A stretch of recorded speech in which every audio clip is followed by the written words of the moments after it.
It was about ticket sales to them. It wasn't about the meaning, because if they would have taken the meaning of all the pain and all the vengeance and all the angst and all the things that go into all those types of music, it wouldn't have had the meaning of any Woodstock whatsoever. It was the most iconic music festival in history, Woodstock, 1969.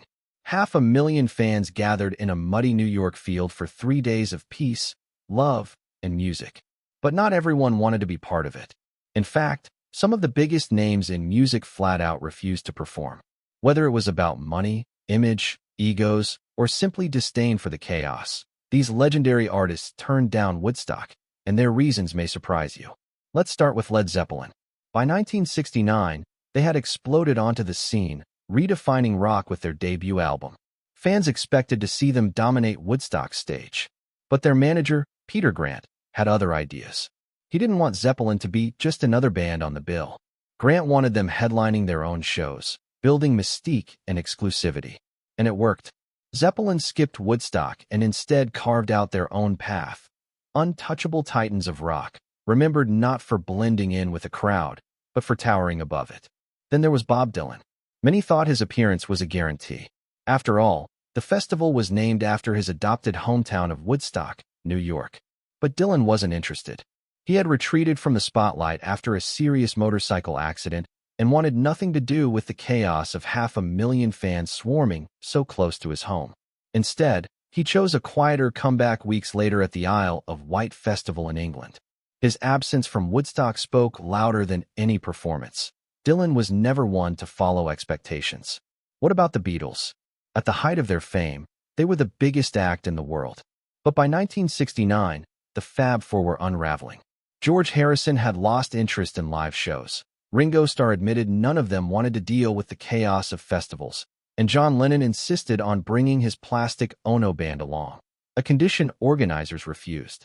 Add in visa issues and growing tensions within the group, and Woodstock was simply out of the question. Their absence became symbolic, proof that the Beatles were slowly drifting into legend.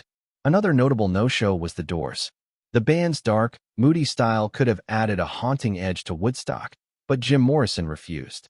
He hated festivals, calling them unsafe and unpredictable.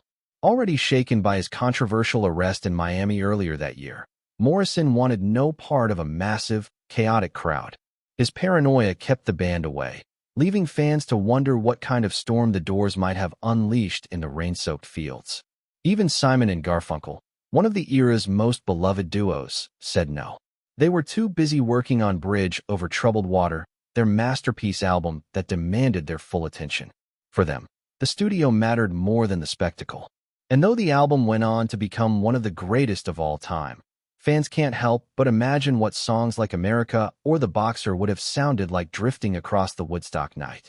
One of the most ironic absences was Joni Mitchell. She was supposed to perform, but her manager David Geffen convinced her to stay in New York for a TV appearance instead. Watching the festival on TV from her hotel room, Joni wrote one of her most famous songs, Woodstock. She captured the spirit of the festival better than anyone who actually played there, proving you don't always need to be present to leave a lasting mark. And then there was Eric Clapton. Fresh out of Cream, Clapton was busy rehearsing with his new supergroup, Blind Faith.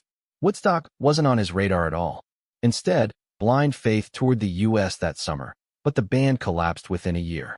Clapton later admitted he barely remembered the Woodstock invitation. Had he played, it could have been legendary, but his path led elsewhere. Woodstock became a cultural milestone, a once-in-a-lifetime gathering that defined a generation. But for these artists, skipping it wasn't a mistake, it was a choice.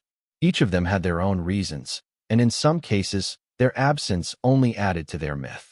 Sometimes not showing up can make you even more unforgettable. So what do you think? Would Woodstock have been even greater with these legends on stage? Or did their absence make the festival what it was? Share your thoughts in the comments. This is StarLoop News. Thanks for watching. Don't forget to hit that like button, share this video with fellow music lovers, and subscribe for more deep dives into the biggest moments in music history. Until next time, keep the music alive.